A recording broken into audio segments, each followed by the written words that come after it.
Good morning, social studies students. This is Mr. Seow, and this morning I want to teach a lesson on the source-based skill of utility. Utility refers to whether or not a source is useful, and the idea of usefulness refers to whether or not a source can improve our understanding of a topic. Before I proceed with the lesson, please make sure that you have your utility notes with you. They look like this, and some writing materials. And at any point, you can speed up, slow down, or pause the video to suit your learning pace. So let's proceed. How do we know if a source is useful or not useful?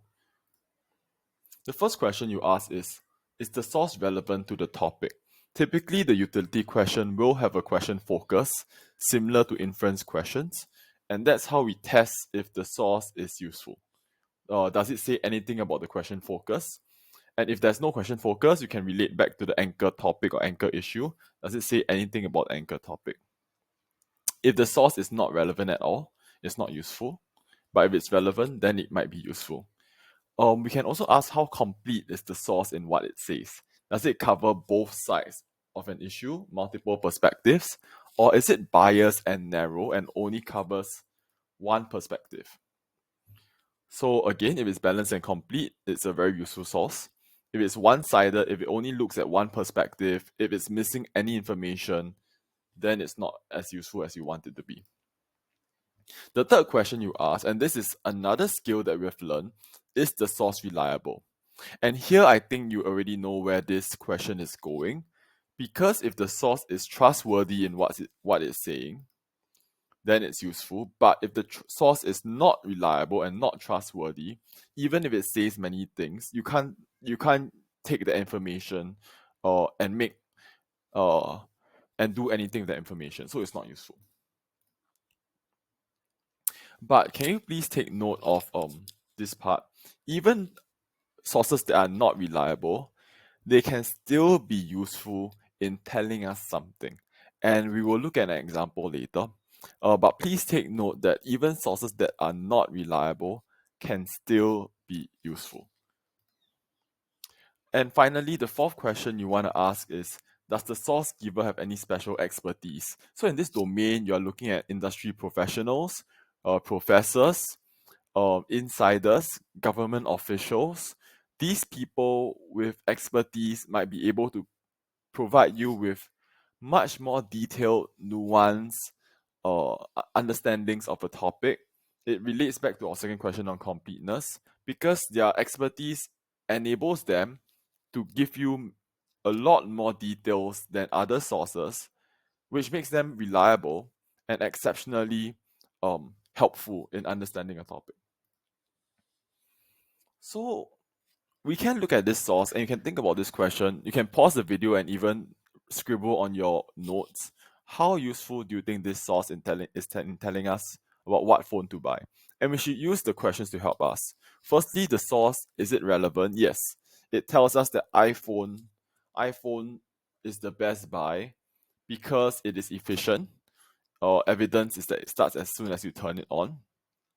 But it might not be entirely reliable, because this source seems to have been produced by Apple, the company that makes iPhones and has an agenda in selling you the iPhone. And furthermore, it is incomplete. It doesn't weigh the pros and cons of other handphones like the Samsung Galaxy. It only tells you about the iPhone. So in one way, it's useful in telling you that the iPhone is the best buy, but it is not useful because it's missing information, and it's not useful because you suspect it's biased because of an agenda. So in other words, from a single source, we can see that there are elements of usefulness and elements where it's not as useful. So I hope that you scribbled down something before I discuss the source. And I think this is, in summary, what we would have realized when we look at the source. It is useful because it is relevant. It tells us about the smartphone, it tells us about iPhone, but it is incomplete. It doesn't tell us about the specific features of an iPhone. And as I mentioned, it also doesn't compare between different phone models. And it's unreliable because as an advertisement, it has an agenda to sell you the the iPhone, to embellish the strengths of the iPhone and hide its weaknesses. So we are going to go to a source in the notes, and I think this is a chance for you to practice the thinking routines associated with utility. So why don't we hop over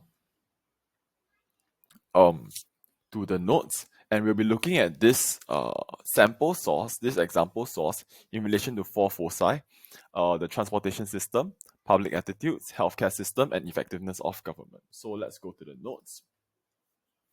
You should have this set of notes with you.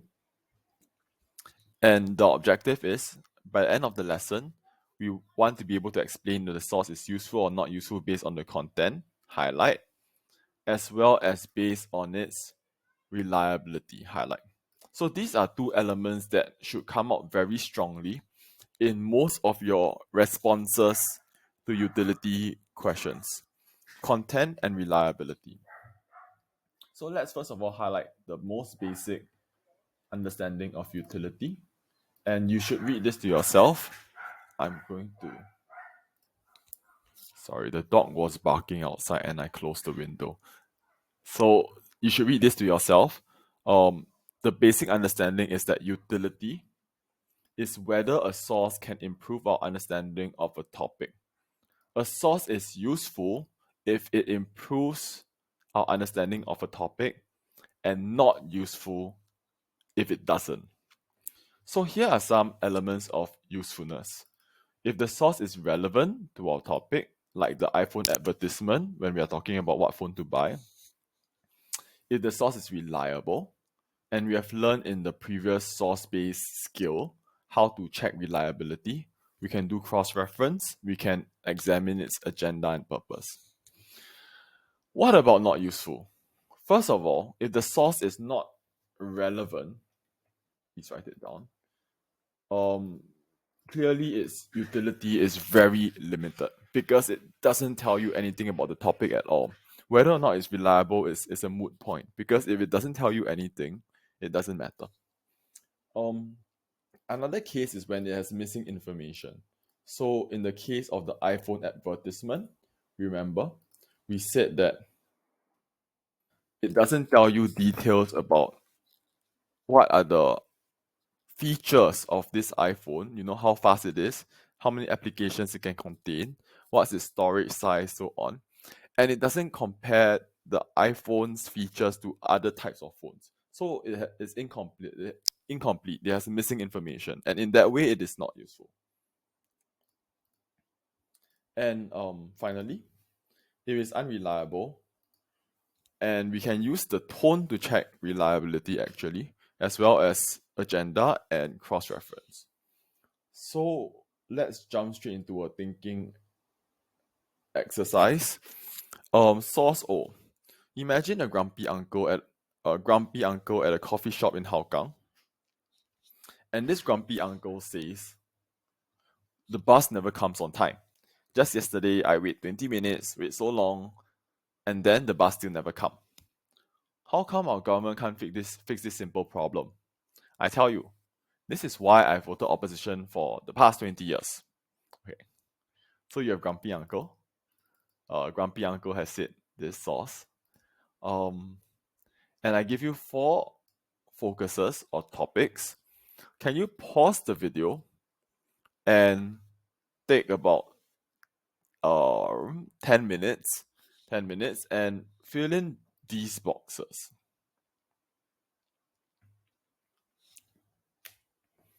And I hope you have done so. So I'm gonna go through this exercise. First of all, in terms of the transportation system, right, you can see that the uncle said the bus never comes on time. So it is relevant. And because it's relevant, right?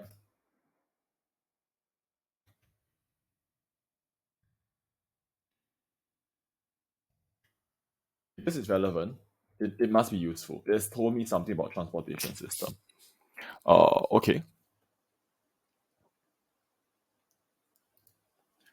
Then how could you say it's not useful?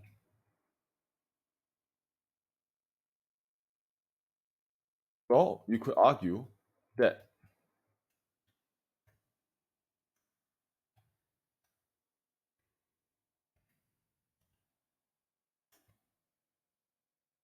the source only mentions the bus. So what about trains? Maybe the trains are really good, but the source says nothing. So because of missing information, it is not useful. So in other words, this source is both useful and not useful about the transportation system. Okay, and I think you can have a good sense of where we are going now with this whole exercise, this whole practice. What about public attitudes towards the government? Well, this uncle is a member of the public, right? So you would say it's useful in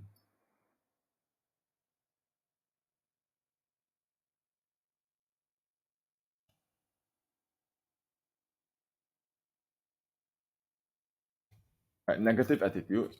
How come our government can't fix all these simple problems? So here we see a negative attitude.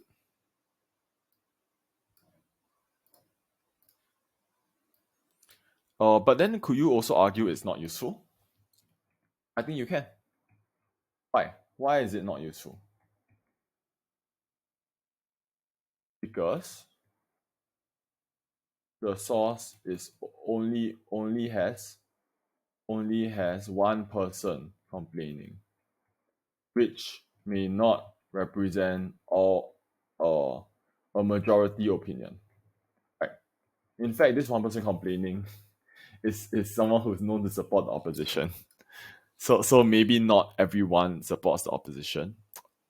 And I think here we enter an even stronger argument,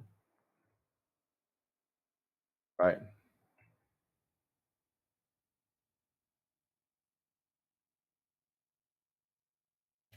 It's unreliable. He's biased against the government. So of course he would make a claim that people all hate the government. Okay. Now let's look at the healthcare system. If you were to scour the whole source, you realize that nothing in this source talks about the healthcare system. So in other words, this is a very classic example and a very rare example of a source that's not useful at all.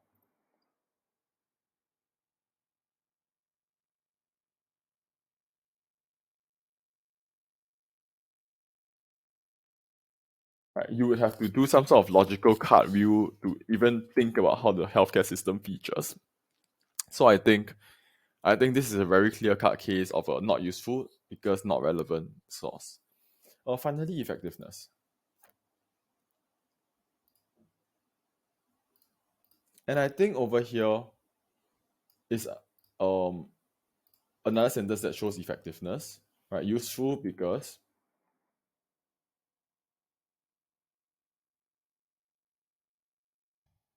government is ineffective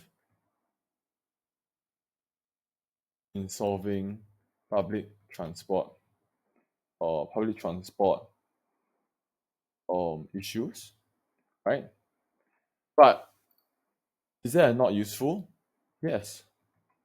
And I think it comes back in a very clear cut case because source unreliable, source giver is anti government and is expected to criticize the government.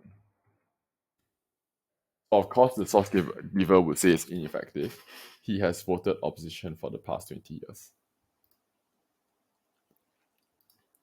So so take down what you have missed out. Take down what you have missed out. And from this little exercise, you realize that the way you craft your useful and not useful arguments depends heavily on the particular focus. Right? The same source would have different useful or not useful arguments depending on the focus that has been given. That is the first takeaway, or the focus matters. And the second takeaway is most sources have elements of both useful and not useful. So if you look carefully, you realize that there's only one case where the source is not useful because it's totally irrelevant. But for the other three cases, somehow the source was both useful and not useful. So these are the two takeaways. Firstly, the focus matters. Secondly, sources tend to be both useful and not useful. With that, let's move on to the next page. This is a set of some possible utility questions. I think you can. So the most classic one: how useful is source A in telling us about some question focus? Um, does source B contribute to your understanding of some question focus? Is source C more useful than source D? You can label this as a hybrid question. This is something that I will teach you afterwards as one single lesson. Hybrid questions are essentially questions where we mix this comparison skill with another high level skill. So if I mix comparison with utility, I get a hybrid utility. If I mix comparison with reliability, I get a hybrid reliability. If I mix comparison with surprise, I get hybrid surprise. If I mix comparison with proof, I get hybrid proof. Basically, these are the four common types of hybrid questions. I will teach a separate hybrid lesson. So for now, you don't have to really have to worry about this sort of question where two sources appear in the utility question. I'll teach that. Okay. Notice that this last question is a bit special because it has no question focus. So this is the part where I told you have to look at the anchor question, the anchor topic for your focus. Otherwise, the rest should be quite clear cut. Think about it. Will any source be totally useful or totally useless? You saw one totally useless source, right? Because it was irrelevant. So the answer is rarely, right? Most sources are both. Can a biased source still be useful? The answer is yes, absolutely, if it's relevant to question focus. So this is the classic trap because examiners like to set sources that are very biased, that are unreliable. And because everyone zooms in on the unreliable part of the source, they forget that in some way the source can still be useful. So the most discerning student will realize that even though a source is unreliable, it still has value in helping us understand some things. And if you can bring that out in your answer, useful and not useful, typically you will be able to achieve a higher level of understanding and demonstration of your critical thinking. Okay. So you can take a minute to digest the lesson so far. And then let's proceed with this case study. This case study is about the minimum wage. Minimum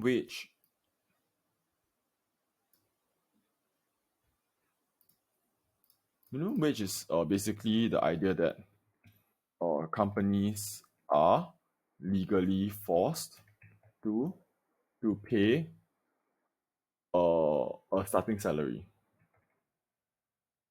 above some amount. So this is the definition of a minimum wage.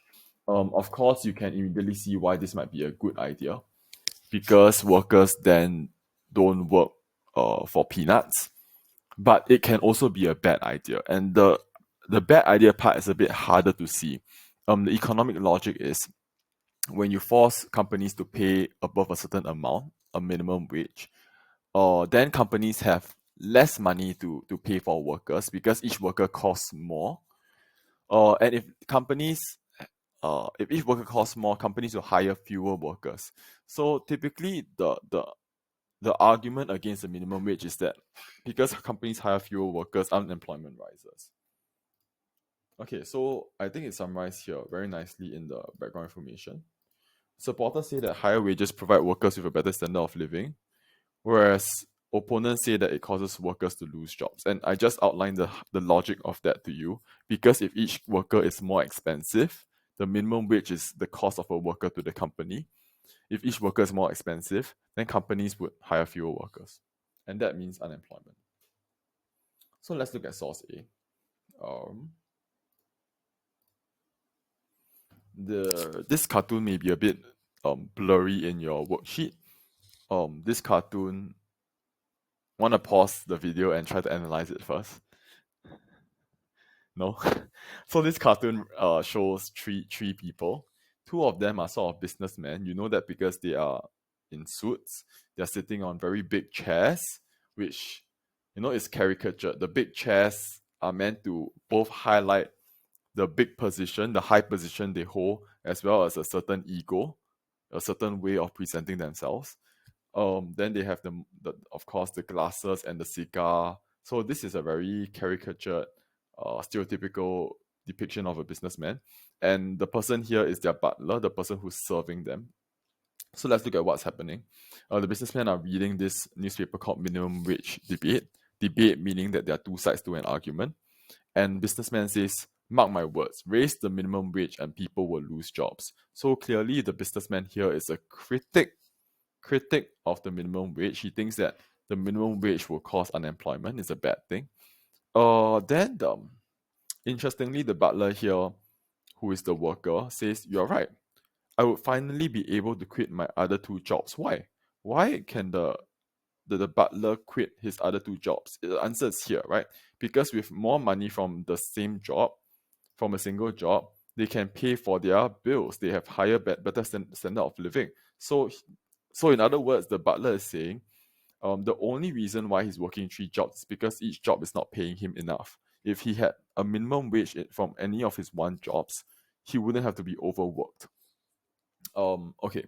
So actually, this cartoon is highlighting both sides of the debate.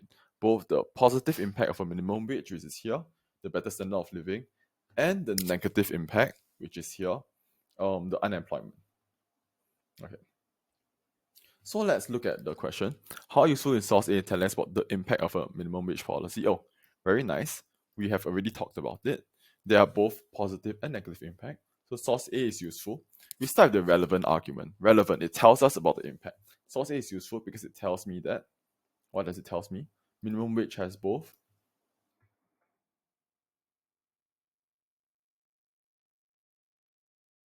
a positive impact in improving workers' standard of living and negative impact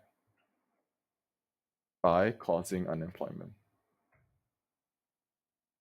It's evident from source A, the source, where the businessman, it's raise the minimum wage and people will lose jobs.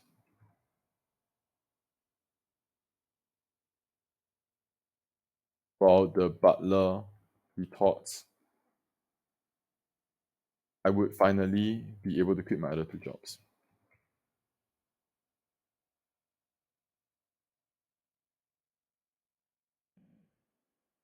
So actually we can extend the argument here, improving workers' standard of living by reducing their workload and giving them more leisure. Right? You don't have to work more jobs, your workload goes down. So are we happy? Are we happy? This is the inference. It's relevant. It tells me about the impact. It tells me that there's both a positive and a negative impact. Are we happy? We have the first useful answer. Okay, I'm going to increase the power of my useful argument because I will also want to argue from reliability. So it's useful, it's reliable, there's a mixed impact. It is supported by the background information. The background information here is a wonderful summary of the mixed impact. We saw it, so I'm just going to quote directly. So this is background information, supporters and opponents, right? Let me now use my own words, which tells me that the minimum wage can both improve workers' lives by reducing their workload, but also lead to workers becoming unemployed. So I'm just reiterating what the source has told me. This is a perfect cross-reference because it's very clearly supporting both the positive and the negative impacts. And that's the evidence from the background information. So far, so good. Notice that I'm still on the useful argument. Whenever you do the utility answer and you can see both useful and not useful, finish one whole side first, like the whole useful thing first, before you start on not useful. Don't switch between your stands because it completely confuses the examiner. So I'm going to keep going. I have a third argument, completeness. Useful because it has the balanced and complete view. Why? Because it tells me about both sides of the impact. It has the positive impact and the negative impact. So I have produced three different arguments for the utility answer for the useful side. I'm not done. But for now, I want you to take a look at how the whole answer flows. I started with the inference, which is a logical argument because the inference shows that the source is relevant, therefore useful. Then I demonstrate the reliability of the source by using a cross-reference. And finally, I use completeness of information to demonstrate that this is a very good source. It gives me multiple perspectives. It gives me the whole picture. Okay, and then I go to the not useful side. Utility actually is the most tedious skill because there are two sides to the answer. Like we said, most sources have useful and not useful. And furthermore, under each side, there are multiple angles to attack. So we're going to learn the full skill now. So first of all, it's not useful because it's limited information. What it might be missing from the source? Do you want to take 3 minutes to look at source A? What is missing from this source? I think one easy way to criticize it is to say, it does not tell me about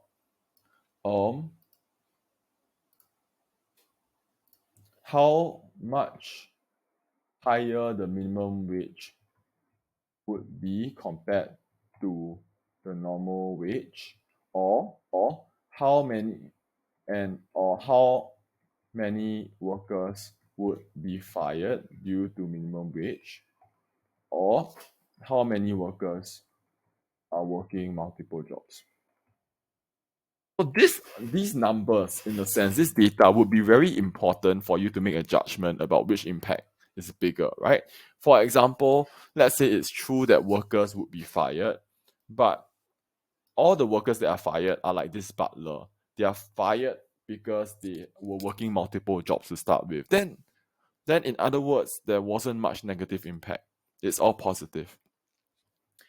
But if the minimum wage really caused a lot of people to lose their only job, then it would be a big problem. So in other words, this information that is not presented by the source would actually be very helpful to understand the impact of a minimum wage. And therefore, this source, by being limited, by having missing information, is not useful. And then interestingly, we would then go and argue about unreliability.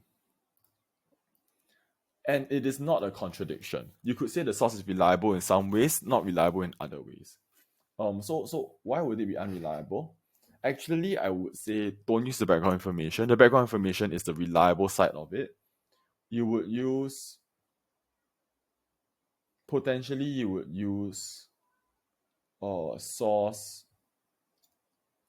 B or source C. Where is source C? Oh.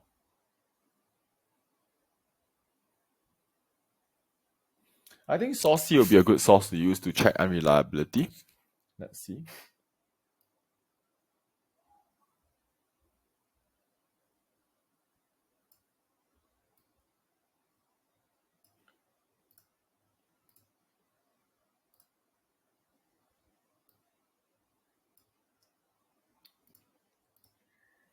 Because source C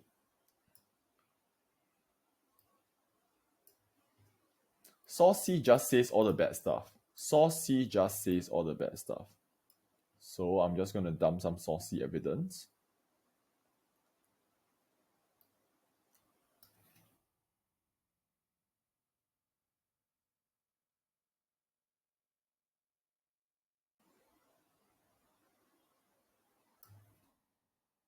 So source C says that after the minimum wage, people get poorer, get trapped in poverty, even more vulnerable. So it's contradicted by source C, which tells me that minimum wage only has negative impact.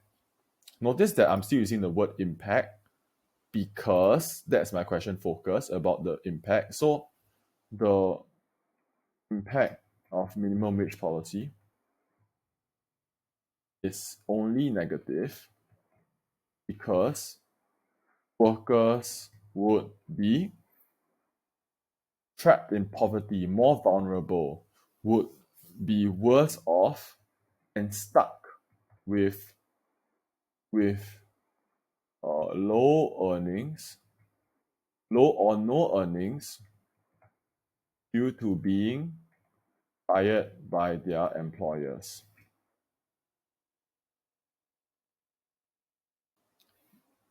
So this is what Saucy is saying. There's no positive impact. They're worse off, stuck with low lower standards of living due to being fired.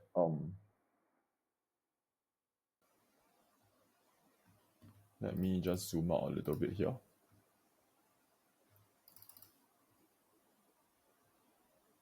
So source C contradicts source A. Source A says that it's both positive and negative. Source C says only negative. Right, both positive and negative versus only negative. And that's a contradiction. And that's why source A is not reliable. That's why it's not useful. So I have two sides of the argument, and this lesson has already been 31 minutes. I'm gonna summarize. So the question was, how useful is source A in telling me about the impact of the minimum wage policy, right? I would suggest that you copy the question and both paragraphs, the useful paragraph and the not useful paragraph, in a single page. How does that work? Okay, I'm going to do it for you. So para 1.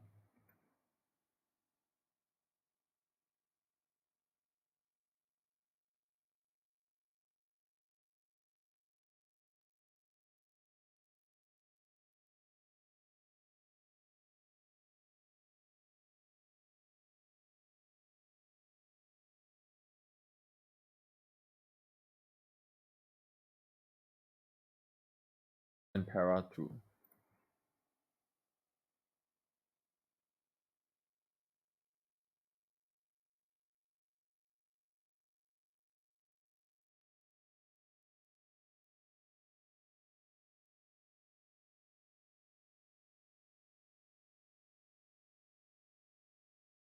Okay, so please copy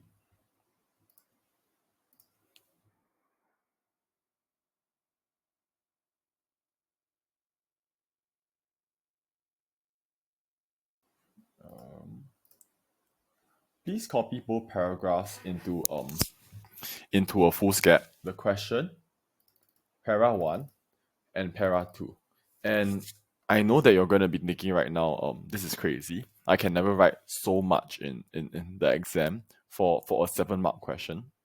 Because a 7-mark question gives you 14 minutes to read the source, read the question, think through the answer, and write your answer. Solution. When you practice more utility questions, you get a hang of it. And actually, even if you only write one side of the utility answer, as long as you hit a cross-reference level at some point, you tend to be in a high level of thinking. But of course, being able to demonstrate both angles of the utility answer puts you in good state to achieve the highest level answer. And finally, importantly, I want you to copy this question and the answers because it gives you practice on what a good answer looks like, especially a good answer that has both sides of the question, useful and not useful. So please copy these two on foolscap. You can staple the foolscap at the back of your set of notes. Okay. And then we proceed. Now, source B. Source B is a very interesting kettle of fish. I'm gonna fly through this because I think the video timer is running very fast. Whenever you see a question, again highlight the focus.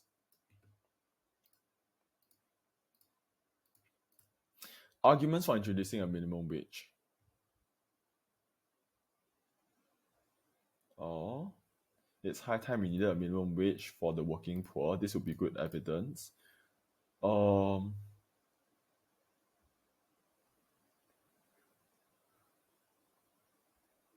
Strong and responsible bargaining process. Blah blah blah. This whole paragraph is just saying, how to make the minimum wage work.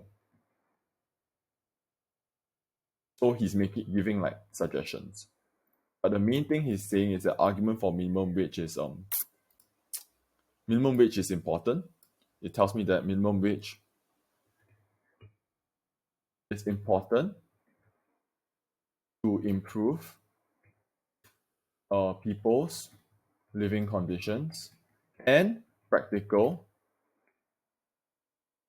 and realistic right? Because it can be done through the bargaining process. So here we have the important part, source B, which states, and we have the practical and realistic part. Okay, so this is what it tells me. Once again, it's useful because it's relevant. It tells me something about the arguments for introducing a minimum wage. It says that introducing a minimum wage is important and practical and realistic. Useful because reliable. Introducing minimum wage is helpful to workers. So maybe I'll change this to workers. Source B is supported by source. Right, we saw source C was the one that says minimum wage sucks, right? So source B wants to be supported by source A. Source A tells me that minimum wage laws would have a positive impact on workers by improving their living conditions with lesser workload. And we have already done this. We've already done this in the previous question when we saw that the worker said I would finally be able to quit my two jobs.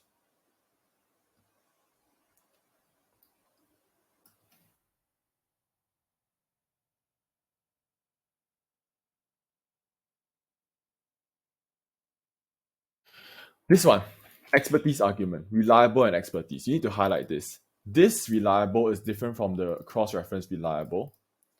This reliable is based on expertise, based on the provenance of the source. The source provenance here highlight the former chief executive, who's a professor. He's in the government. He knows a lot. He's an expert in economics and public policy. Because his knowledge is so deep and so wide, and he knows government policies, he is best placed to explain a minimum wage and judge whether minimum wage is good. He's an expert. So experts telling you things they are experts about is great, it's valuable, it's very useful. So how do we make this argument? Okay, useful. And then we state again from the provenance, it's the former chief executive who's also a professor. What does that mean? It means he has great expertise on government actions and policies. And his expertise makes him reliable in analyzing the impact of economic policies. So this is important. And because it's reliable, it is therefore useful. So this is the argument from expertise. You'd have to copy out source B's answers as well, especially this paragraph, because this would be the highest level answer. In fact, it was the highest level answer at the 2020 O-level examination. Okay. ADQ, not useful. It's limited. In what way is it limited? It doesn't mention the cost, right? It does not tell me about the downsides and costs of a minimum wage policy. In particular, whether it leads to unemployment or workers losing their jobs. So this is something that the source doesn't tell us about. And of course, if we want a contradicting source, we grab source C.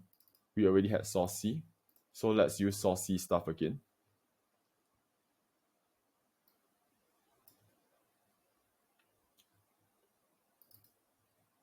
let's contradict now the inference. The inference was that workers would benefit, right? So now we do the opposite. Minimum wage laws would have a negative impact on workers because because they would lose their jobs and become very poor. So this is all from source C.